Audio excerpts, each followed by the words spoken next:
Welcome to Our Girl Relationships. On this channel, we discuss day-to-day problems people face in their lives. Let's start with the video. Am I the a-hole for refusing to give significant other my savings to pay off the loan? Background. I, 34 female, have known my husband, 33 male, for 15 years, married for 6 years. I met his family 2-3 times only before marriage. He has an older brother, 36 male. Let's call him G, and younger sister, 27 female, P. In his family, each and every decision is either made by G or P. They are classic spoiled people who will listen to no one. My way or the highway kind of situation. When I married, I tried very hard for them to accept me, but nothing mattered. I was never their family, so I stopped. My significant other's thinking was to do everything to make peace. I was financially stable. In first year of marriage, I had a miscarriage which left me and my significant other heartbroken. I left my job for a year, and that time I got pregnant with my son. Everything was not great, but we put distance between them and us. We live 3 hours away from them now. I'm working from home and we have a stable income. Now, the problem started last year in March when we decided to buy a house in the city which we live in. I asked my significant other to not tell anyone about this as I knew something would happen. He told G. A week later, he tells me that G and P decided, and now both him and G are buying 2 big family homes in their hometown next to each other. So our plan to buy a house here was not possible now. We argued about it, but it never went anywhere. So I went very low contact and needed to know the basis after his betrayal. They bought it in May 2020. I was informed via text after they bought it.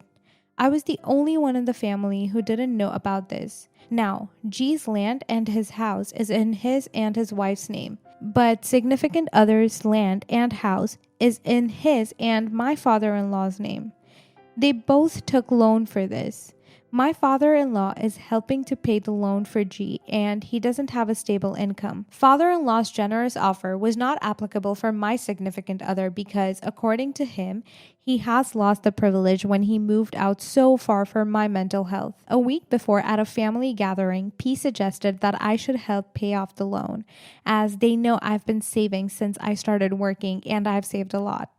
As a family, I need to take responsibility. They kept asking me how much I have, and when I avoided answering, I snapped and said I'm not going to tell them, and whatever it is for my son's future, and I will not let it go for a house that is not even in my name. They stopped after this for 3 to 4 days with indirect passive-aggressive comments thrown in my way. I know it's a big loan, and even though my significant other never asked me for my savings, I know he is under a lot of stress to pay it off now. Now, PG and my mother-in-law are hounding me again, saying, how could I do this to my significant other when I know he needs help paying it off, and how cruel I'm being by refusing? Am I the a-hole if I refuse to give up all of my savings to pay off this loan when my name is not even on the deed of ownership? Not the a-hole. They didn't include you on the deeds, so it isn't your loan or property. If they wanted you to contribute towards it, they should have included you in the first place, or by making efforts to have you added and take it over if that's something you want. But they are not. They just want the money. Also, your significant other should have your back and not be letting his family hound you the way they have been. Neither should he have gotten himself in a situation where you were excluded so blatantly. Surely it would have been wiser to have your own place together in your own names. Sorry to say that I think your significant other needs to go a backbone as far as his family are concerned. You really need to consult an attorney or a financial specialist who can help you find ways to protect your saving, like starting a trust or something. And it doesn't sound like significant other is in your corner and is sharing private information with his family. Not the a-hole. This is insane. I would absolutely not pay, and I would not move there. If significant other wants to live with his family, he can move there on his own. They are manipulative and horrible people. This whole family dynamic is beyond unhealthy. They're trying to cage you in with them again. If your significant other doesn't want to see that, it's on him. Let him be the one responsible for the mess he created. Consult a lawyer and go no contact with them. Your husband should go no contact with them as well, to be honest. Not the a-hole. Pay on nothing that you can't control. They don't like you, and your significant other can't or won't stand up for you. They will take your money and your son and kick you to the curb. This will be a nightmare. You will not have any say in raising your child or children. Keep your money and raise your son. Let significant others sell the house he never let you be a part of. If father-in-law's name stays in the house, don't pay a cent. Tell mother-in-law and sister-in-law to take a flying leap. They are not getting a cent. Also, your significant other needs to grow a pair. He went behind your back to do this, and now his family thinks you're only family when they need your money. Your name isn't even on the deed. If they're willing to kick father-in-law from the deed and have your name on the deed, I'd consider it. But seriously, if your significant other didn't want to be in a hole like this, he should have probably discussed things with you first. Stand your ground. You have your son's future to think about. Update. Am I the a-hole for refusing to give significant other my savings to pay off the loan? It's been almost a month since I shared my problem here, and so many kind Redditors gave me helpful advice.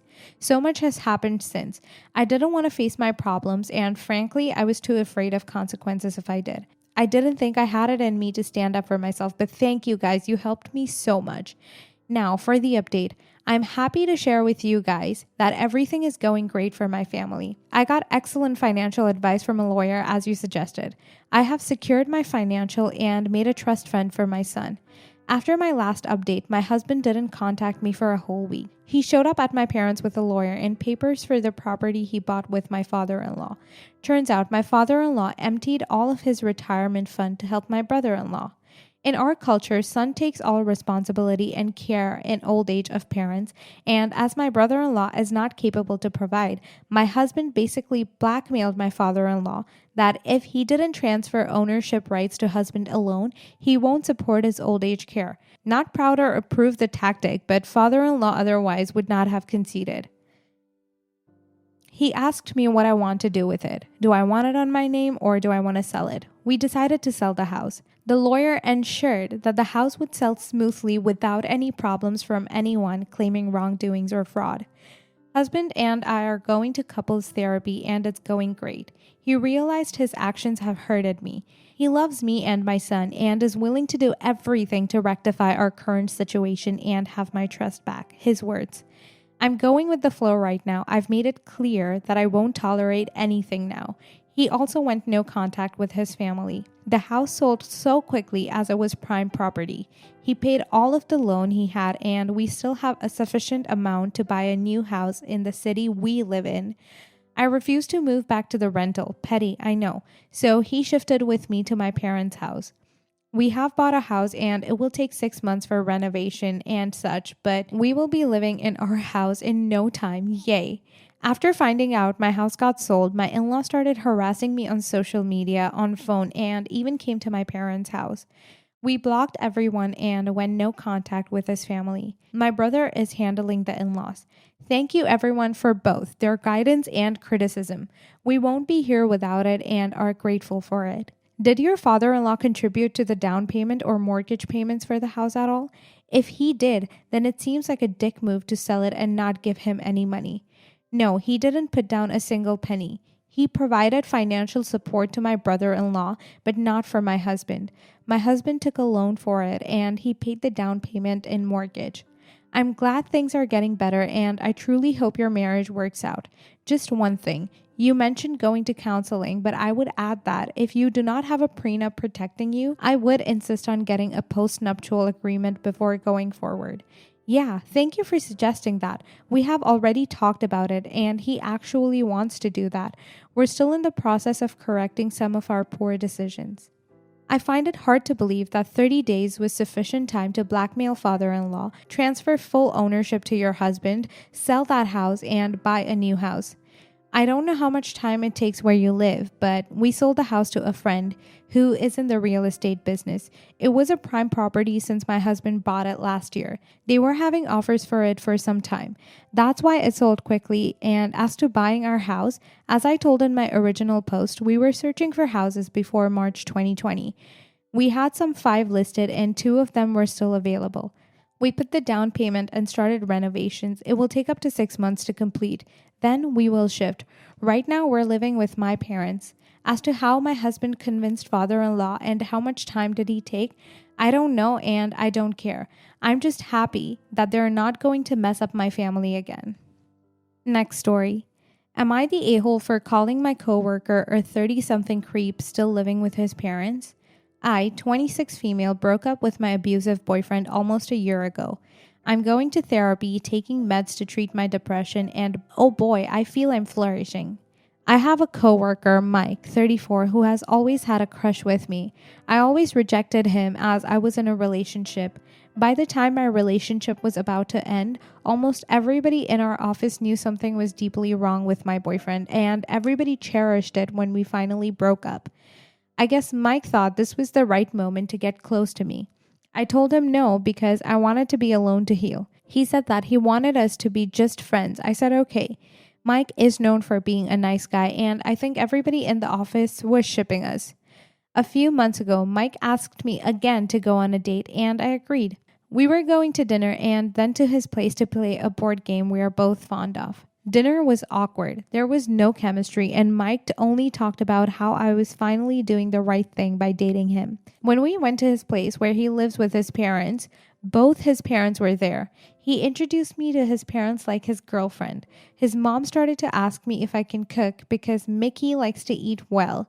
Then she commented on how messy Mickey was and that I needed to be fast at cleaning because Mickey wouldn't vacuum to save his life. This sort of thing. Finally mentioned how sad it must be to have to leave my job when we settle down and have kids. Honestly, everything was so bizarre. When his parents left us alone, I told him, what the hell? And he told me his parents were old-fashioned, but they're good people. After that, I asked for a bathroom and he told me to use the one in his room. Weird, but okay. I opened the bathroom door back just to walk in on Mike sitting in his underwear on his bed.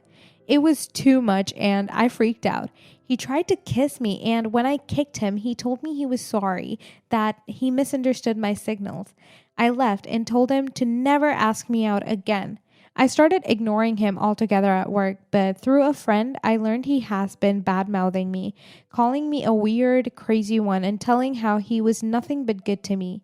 He introduced me to his parents, how he helped me with my mental health issues, but it seems I just like men that treat me like crap.